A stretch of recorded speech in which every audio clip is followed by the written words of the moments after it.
Okay, hey everybody, December numbers are out. I've got them right here on the screen. The first thing I look at usually is month supply of inventory. It's a really great pulse to tell you kind of the way things are going.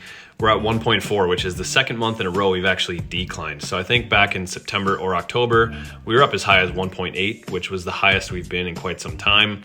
But obviously people are still buying houses. The problem is not very many people are putting their houses on the market. So the inventory that is being removed is not being replaced.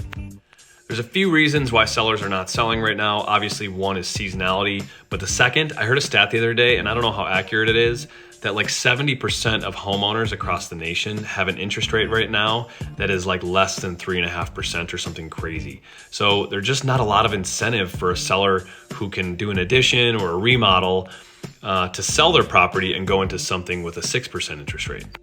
The great news is that prices are still up 4.5%. So even though everything else on this thing is down, and actually there's a lot of pluses on here, so I shouldn't say that, but the big ticket categories that we watch are down.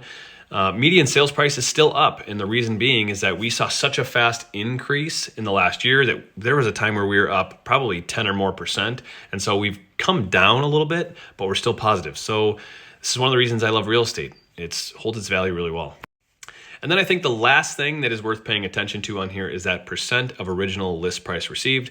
So if you see in 2021, sellers were getting on average about 99.6% of asking price. That number is now 96.3. And so that is very simple. Supply and demand.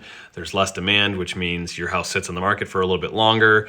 That means you get more antsy to sell it. That means somebody comes in, offers you a lesser price. You take it anyways because you just want to be done. And so that is reflected right there in that 96.3%. And if you enjoyed this video, please leave your favorite emoji in the comments.